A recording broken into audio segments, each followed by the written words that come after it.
Hello everyone, this is Deepika Meghwal. स्वागत है आपका हेल्थ टुगेदर 2025 के अंदर। आज का टॉपिक रहने वाला है हमारा रेट्रो पेरिटोनियल ऑर्गन्स। क्योंकि हमने लास्ट क्लास में बात की थी कुछ बॉडी कैविटीज़ के बारे में, तो जब हमने चर्चा की थी बॉडी कैविटीज़ की तो वेरियस बॉडी कैविटीज़ को हमने पढ़ा था और उसके साथ में हमने पढ़ा था एब्डोमिनल कैविटी को, जिसे पेरिटोनियल कैविटी के नाम से भी जानते हैं। Is it clear? कुछ ऑर्गन मैंने तब बात की थी, कुछ ऑर्गन जो पेरिटोनियल कैविटी के अंदर प्रेजेंट रहते हैं, लेकिन कुछ ऐसे ऑर्गन होते हैं जो पेरिटोनियल कैविटी से कुछ पीछे की तरफ सिचुएटेड रहते हैं। उन ऑर्गन को हम रेट्रो पेरिटोनियल ऑर्गन के नाम से जानते हैं। Is it clear? ऐसे ऑर्गन जो पेरिटोनियम के रेट्रो यानी कि पीछे, ठीक है, तो ऐसे ऑर्गन जो पेरिटोनियल कैविटी के पीछे की तरफ प्रेजेंट है उन्हें रेट्रो पेरिटोनियल ऑर्गन के नाम से जाना जाता है। तो आइए हम बात करते हैं ऐसे कौन कौन से ऑर्गन हैं जो रेट्रो पेरिटोनियल ऑर्गन कहलाएंगे। तो सबसे पहले हम बात करते हैं, इसे याद रखने के लिए एक ट्रिक जो मेरे टीचर ने मुझे समझाई थी और मैं तुम्हें समझा रही हूँ और तुम आगे जाके अपने स्टूडेंट को समझाओगे, ठीक है। तो ट्रिक बनी है यहाँ पर सेड पोकेर। ये कुछ ऐसे ऑर्गन है जो पेरिटोनियल कैविटी के पीछे की तरफ प्रेजेंट होते हैं, ठीक है। कुछ ऑर्गन ऐसे हैं जो पूरी तरीके से रेट्रोपेरिटोनियल होते हैं, कुछ ऐसे होते हैं जिनके कुछ भाग प्रेजेंट होते हैं, वो पूरी तरीके से रेट्रोपेरिटोनियल नहीं होते हैं, उनका कुछ भाग पेरिटोनियल कैविटी में होता है और कुछ भाग पीछे की तरफ होता है ना। Is it clear? तो हम बात करते हैं यहाँ पर सेड पुकेर। सबसे पहला वर्ड निकल के आता है एस। एस से होता है आपका supra renal gland. Suprarenal gland जिसे हम एड्रिनल ग्लैंड के नाम से भी जानते हैं, एड्रिनल ग्लैंड। एड्रिनल ग्लैंड, यह ग्लैंड क्या होती है, कहाँ पर मौजूद होती है? तो नाम से ही पता चल रहा है, सुप्रा का मतलब क्या है, ऊपर, और किसके ऊपर है, रीनल यानी कि किडनी के ऊपर। क्लियर है? ऐसी ग्लैंड जो किडनी के ऊपर मौजूद होती है उसे सुप्रारीनल ग्लैंड के नाम से जानते हैं। या फिर ऐसी ग्लैंड जो रीनल पर ऐड होती है, रीनल से जुड़ी हुई होती है ना, उसे किस नाम से जानते हैं हम, सुप्रारीनल या एड्रिनलिक ग्लैंड के नाम से जानते हैं। ऐड का मतलब क्या होता है, जुड़ना, और किससे जुड़ी हुई है ये, किडनी से जुड़ी हुई है, किडनी के ऊपर की तरफ जुड़ी हुई है। तो आपको क्लियर हो गया सुप्रारीनल ग्लैंड ये कहाँ मौजूद होती है, आपकी रेट्रो पेरिटोनियल होती है। नेक्स्ट होता है आपका ए से एओटा। एओटा के साथ में हम बात करते हैं इंफीरियर वेना कावा। तो कुछ भाग एओटा का और इंफीरियर वेना कावा का भी कहाँ होता है, रेट्रो पेरिटोनियल होता है। Is it clear? जब एओटा फर्दर नीचे की तरफ मूव करती है, जब नीचे की तरफ बढ़ती है अपनी ब्रांचेस के साथ में, तो ये बाकी सारे पेरिटोनियल ऑर्गन से पीछे की तरफ होकर निकलती है, इसका कुछ भाग पीछे की तरफ होकर निकलता है। तो इसीलिए इसे भी हम किस में शामिल कर रहे हैं, रेट्रो पेरिटोनियल ऑर्गन में। लेकिन मैं क्या कह रही हूँ आपको, पूरा एओटा पूरी आईवीसी नहीं है, कुछ पार्ट उसका है। Is it clear? नेक्स्ट हम बात करने वाले हैं डी से ड्यूडेनियम। ड्यूडेनियम क्या होता है? तो जब हम जीआईटी पढ़ेंगे तो जीआईटी के अंदर एक ऑर्गन होता है जिसे स्मॉल इंटेस्टाइन के नाम से जानते हैं। डिटेल में हम पढ़ेंगे इसको, अभी हम बात कर लेते हैं जीआईटी के अंदर एक ऑर्गन होता है जिसे स्मॉल इंटेस्टाइन के नाम से जानते हैं। क्लियर है? इस स्मॉल इंटेस्टाइन के 3 भाग होते हैं। कितने पार्ट होते हैं, 3 होते हैं। सबसे पहला जो भाग यानी कि जो आपकी इसोफेगस है, इसोफेगस से आपका स्टमक बन रहा है, और स्टमक के बाद जो पहला भाग आपका स्मॉल इंटेस्टाइन का बनता है, ये पहला भाग क्या कहलाता है, आपका ड्यूडेनियम कहलाता है। ठीक है। दूसरा होता है नेक्स्ट, ड्यूडेनियम जहाँ पर कंप्लीट हो जाती है तो नेक्स्ट वापस आगे जो पार्ट होता है उसे जेजुनम के नाम से जानते हैं। क्लियर है? और लास्ट पार्ट होता है जो आगे जाके लार्ज इंटेस्टाइन से कनेक्ट होता है, उसे हम इलियम के नाम से जानते हैं। ये 3 भाग होते हैं किसके, ड्यूडेनियम के। इसमें सॉरी, ये 3 भाग होते हैं आपके स्मॉल इंटेस्टाइन के। उसमें भी ड्यूडेनियम की अगर बात की जाए तो ड्यूडेनियम जो होता है वो भी फर्दर 3 सेगमेंट में हम डिवाइड करते हैं। यानी कि स्टमक से स्टार्ट हो रहा है, ये होता है आपका सेगमेंट फर्स्ट। आगे जाके इस पार्ट को हम बोलेंगे सेगमेंट सेकेंड, और नेक्स्ट को बोलेंगे segment third. Is it clear?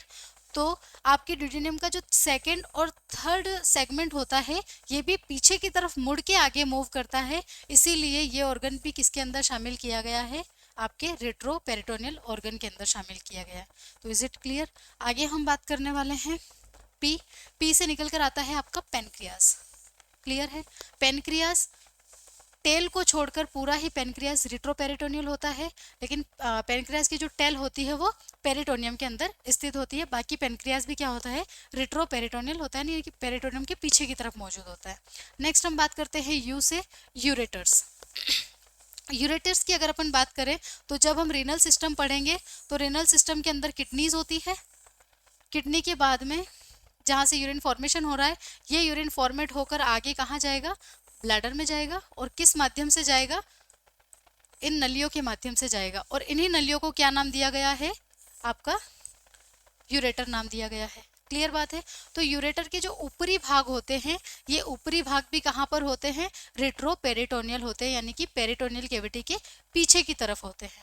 Is it clear? क्योंकि किडनी जो होती है वो पीछे की तरफ है, तो किडनी से जुड़ी हुई जो ट्यूब्स होती है उसका ऊपरी भाग भी कहाँ पर रहेगा, पीछे की तरफ। यानी यहाँ पर किडनी है तो यहाँ से इस प्रकार मूव होकर आगे की तरफ आएगा, है ना। ब्लैडर से आगे जुड़ता है तो ऊपर वाला भाग जो होगा वो भी क्या कहलाएगा, रेट्रोपेरिटोनियल ही कहलाएगा। नेक्स्ट होता है आपका कोलोन। जब हम डाइजेस्टिव सिस्टम पढ़ेंगे तो डाइजेस्टिव सिस्टम में हम फिर से बात करते हैं कोलोन। पहले हमने बात की थी स्मॉल इंटेस्टाइन की, अब हम बात करने वाले हैं लार्ज इंटेस्टाइन की। लार्ज इंटेस्टाइन के अंदर जो कोलोन होता है वो कुछ इस प्रकार होता है, ठीक है। फिर यहाँ से आपका सिग्मोइड कोलोन और आगे जाके फर्दर आगे डिवीजन हो जाता है इसका। तो कोलोन कुछ इस प्रकार का देखने को मिलता है। जो कोलोन का ऊपर की तरफ भाग जा रहा है, यानी कि ऊपर की तरफ मूव जब कोलोन करती है तो इसे नाम दिया जाता है असेंडिंग, ठीक है। इसे क्या नाम दिया जाता है, असेंडिंग कोलोन। क्लियर है। उसके बाद में जो ट्रांसवर्स सेक्शन बना रही है इसे कहेंगे ट्रांसवर्स कोलोन। क्लियर है। और जो नीचे की तरफ मूव कर रही है इसे नाम दिया जाता है आपका डिसेंडिंग कोलोन। क्लियर बात है। नेक्स्ट आपका सिग्मोइड कोलोन होता है फर्दर, पर अभी हम बात करने वाले हैं असेंडिंग, ट्रांसवर्स और डिसेंडिंग कोलोन के बारे में।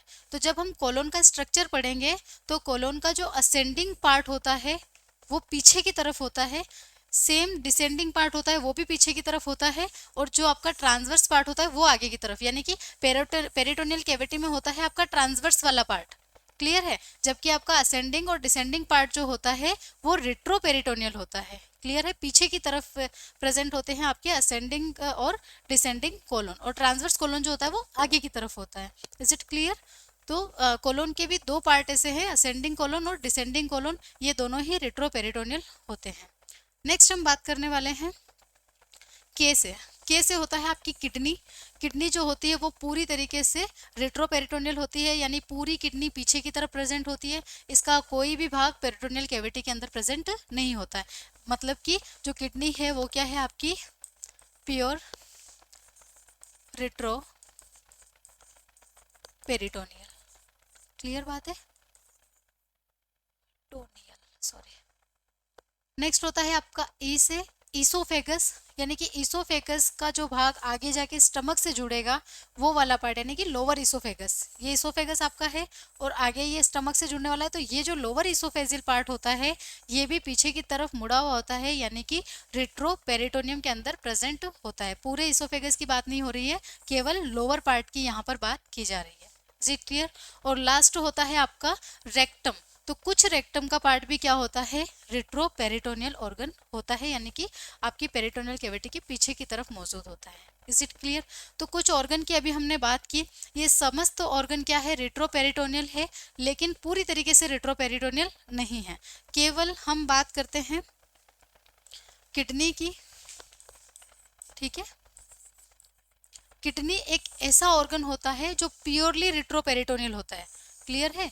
यानी कि ये जो किडनी है ये पूरी तरीके से आपकी पेरिटोनियल कैविटी के पीछे होगी।